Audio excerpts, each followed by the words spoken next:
Hallo Jonas, schön, dass du da bist. Setz dich, ich habe schon das Essen auf den Tisch gestellt. Magst du was trinken? Ja, gerne. Na, wie war's heute? Wie war dein Tag?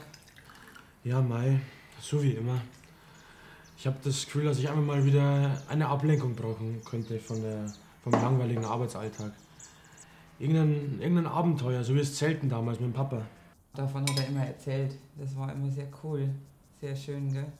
Da fällt mir ein, die Kassettenaufnahmen. Erinnerst du dich, die er für dich gemacht hat?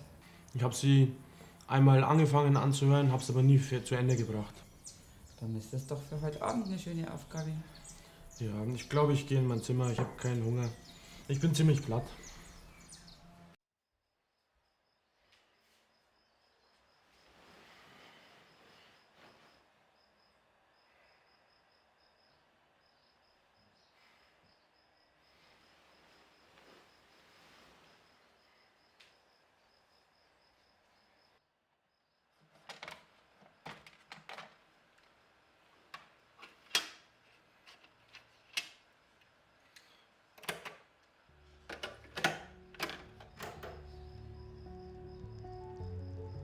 Aufnahme 10.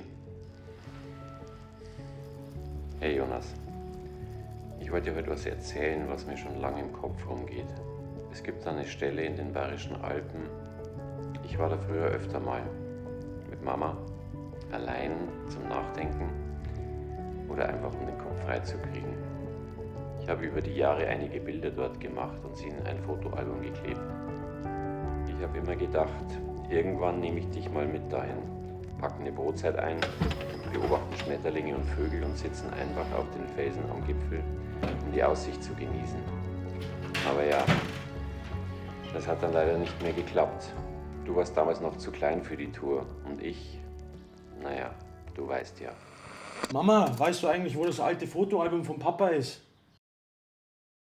Lass mich mal schauen. Ja, ich denke, ich weiß, wo es ist. Hier. Ja, genau das habe ich gesucht. Die Bilder habe ich ewig nicht mehr angeschaut. Das ist der Lieblingsort deines Vaters. Weißt du, wo der ist? Der ist am Wendelstein, nahe der österreichischen Grenze. Ich war nur einmal mit dabei. Ah, das ist genau der Ort. Und das ist ein Bild deines Vaters, als er jung war.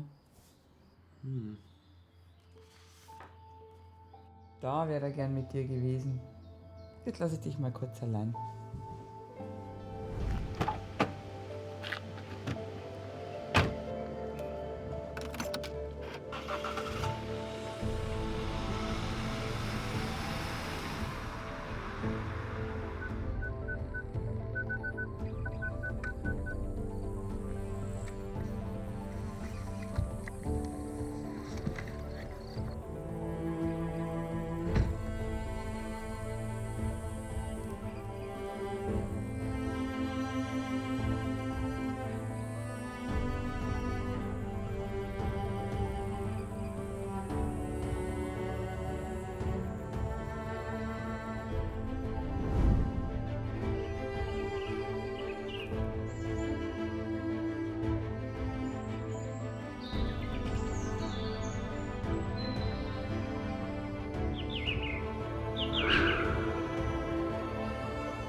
Für deinen Tod bist du dennoch für mich greifbar. Ja, das Leben geht weiter. Du bist mein Engel, du bist mein Begleiter. Auch wenn ich nicht bereit war, für deinen Tod bist du dennoch für mich greifbar.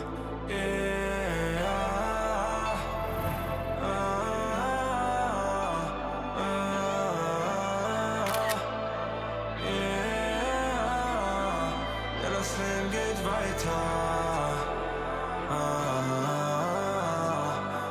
Du bist mein Begleiter, auch wenn ich nicht bereit war.